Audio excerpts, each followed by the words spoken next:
आज की रोजगार यात्रा में बात करेंगे सरकारी नौकरियों की, साथ ही आपको बताएंगे क्यों तमिलनाडु सरकार नीट परीक्षा के खिलाफ है। लेकिन सबसे पहले बात करते हैं नीट यूजी परीक्षा को लेकर चल रहे ट्विटर अभियान के बारे में।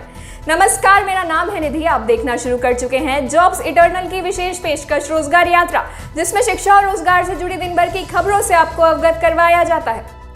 आपको बता दें कि पिछले कुछ महीनों से नीट परीक्षार्थी लगातार सरकार से मांग कर रहे हैं कि नीट परीक्षा को अक्टूबर महीने में आयोजित करना चाहिए। हालांकि इसमें छात्रों में मतभेद देखने को भी मिल सकता है। कुछ छात्र जहां नीट परीक्षा को जल्द से जल्द आयोजित करवाना चाहते हैं, वहीं अन्य अधिकांश छात्र परीक्षा को लेकर लगातार शिक्षा मंत्री को टैग कर इसे फिर से स्थगित करने की मांग को लेकर ट्वीट कर रहे हैं। आपको बता दें कि नीट अंडर ग्रेजुएट कोर्स परीक्षा 12 सितंबर को होना तय है, जिसकी आधिकारिक घोषणा 12 जुलाई को शिक्षा मंत्री और एनटीए कर चुकी है। लेकिन पहले चल रहे ट्विटर अभियान में और अब चल रहे अभियान में मांगों का अंतर साफ दिखाई पड़ता है। जहां पहले छात्र कोरोना को लेकर परीक्षा पोस्टपोन करवाना चाहते थे, वहीं अब उनकी मांगे अलग है। दरअसल छात्रों का कहना है कि एनटीए ने परीक्षा से सिर्फ 2 महीने पहले परीक्षा पैटर्न में बदलाव किया है, जिसके चलते छात्रों को नए परीक्षा पैटर्न को समझने के लिए और अधिक समय चाहिए। आपको बता दें कि एनटीए ने 12 जुलाई को नए परीक्षा पैटर्न के बारे में छात्रों को बताया है, जिसके अनुसार नीट यूजी में 200 प्रश्न होंगे, जिनमें से उम्मीदवारों को 180 प्रश्नों का उत्तर देना होगा। प्रश्नों को प्रत्येक विषय के लिए 2 खंडों यानी कि खंड ए और बी में विभाजित किया जाएगा। खंड ए में 35 प्रश्न और खंड बी में 15 प्रश्न होंगे। इन 15 प्रश्नों में से उम्मीदवार किसी भी 10 का उत्तर दे सकते हैं, जिसका अर्थ है कि उम्मीदवारों को कुल 180 प्रश्नों के उत्तर देने होंगे।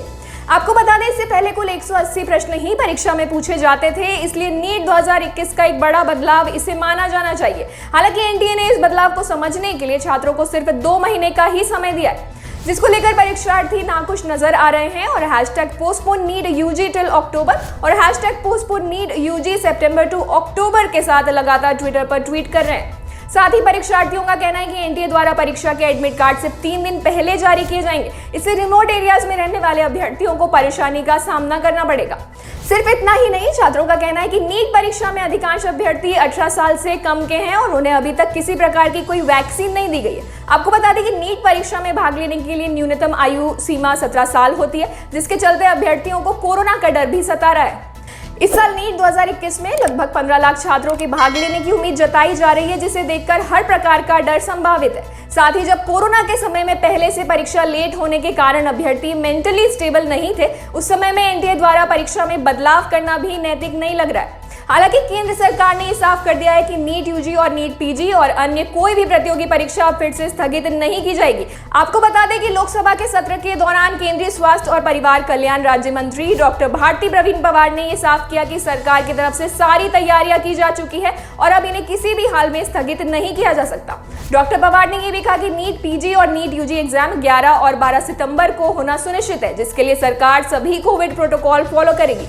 हालांकि अगर सरकार की बात मानकर कोरोना के डर को हटा भी दें, तो नए परीक्षा पैटर्न को समझना 18 साल से कम उम्र के छात्रों के लिए आसान नहीं होगा, क्योंकि कोरोना के चलते ना ही छात्रों की क्लासेस लग रही हैं, ना ही उनके पास कोई अध्यापक है जो उन्हें समझा सके। और अगर उन्हें अच्छे से समझ आ भी जाए, तब भी 2 महीने में नए पैटर्न के अनुसार तैयारी करके देश के सबसे प्रतिष्ठित एग्जाम को पास करना छात्रों के लिए बेहद कठिन होगा। छात्रों की मांग को लेकर क्या है आपकी राय, हमें कमेंट बॉक्स में कमेंट करके जरूर बताइए। साथ ही अगर आप अपनी कोई बात हम तक पहुंचाना चाहते हैं तो हमें ट्विटर पर टैग करें। हमारा ट्विटर हैंडल है @jobseternalind, या फिर आप हमें मेल कर सकते हैं hello@jobseternal.com पर। नीट यूजी में ही आगे बढ़ते हुए बात करते हैं कि आखिर क्यों तमिलनाडु सरकार नीट परीक्षा के खिलाफ है और इसे रद्द करवाना चाहती है। अगर साफ शब्दों में बात की जाए तो तमिलनाडु सरकार का मानना है कि नीट के कारण तमिलनाडु के गरीब और ग्रामीण इलाकों में रहने वाले बच्चे डॉक्टर बनने से वंचित रह रहे हैं। अब हम बता दें कि आखिर ऐसा क्यों।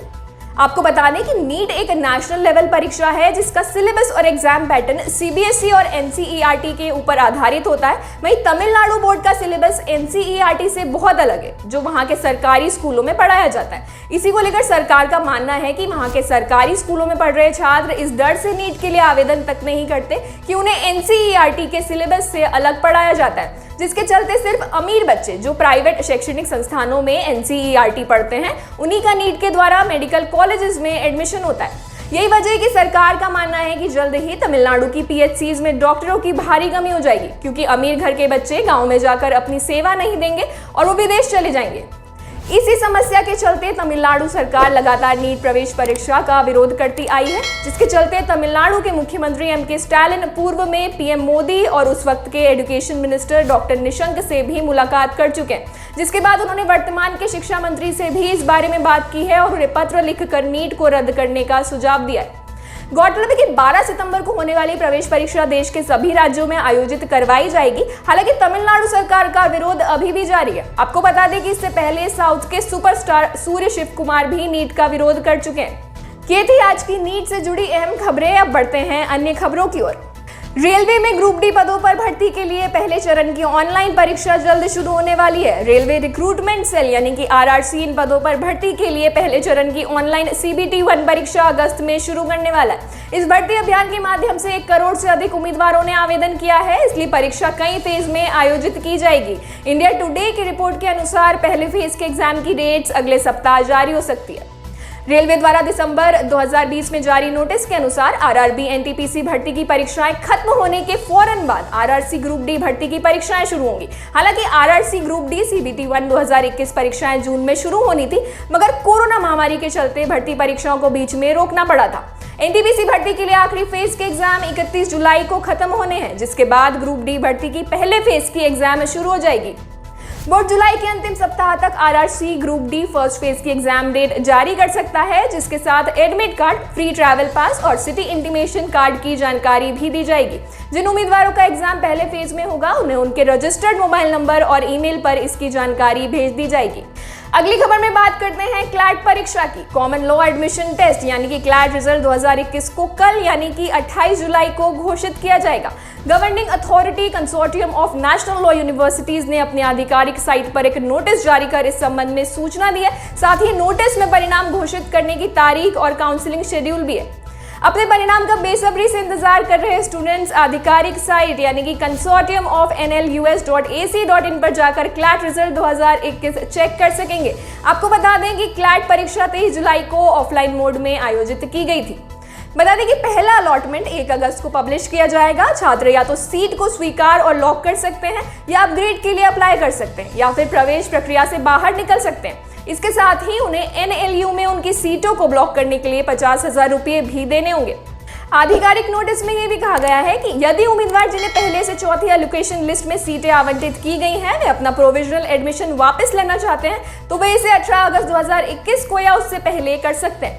इन तारीखों तक 10,000 रुपये काउंसलिंग शुल्क से काट लिया जाएगा, जिससे कि सीट ब्लॉक कर दी जाएगी।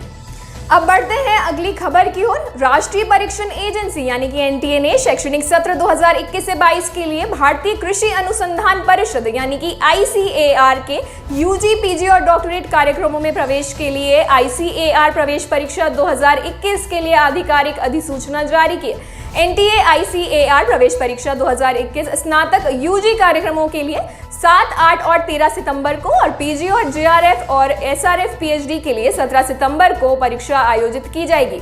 कंप्यूटर आधारित ये परीक्षा UG कार्यक्रमों के लिए पूरे भारत के 178 शहरों में और PG एवं JRF SRF PhD कोर्सेज के लिए परीक्षा देश के 89 शहरों में आयोजित की जाएगी। इन परीक्षाओं के लिए आवेदन प्रक्रिया शुरू हो चुकी है।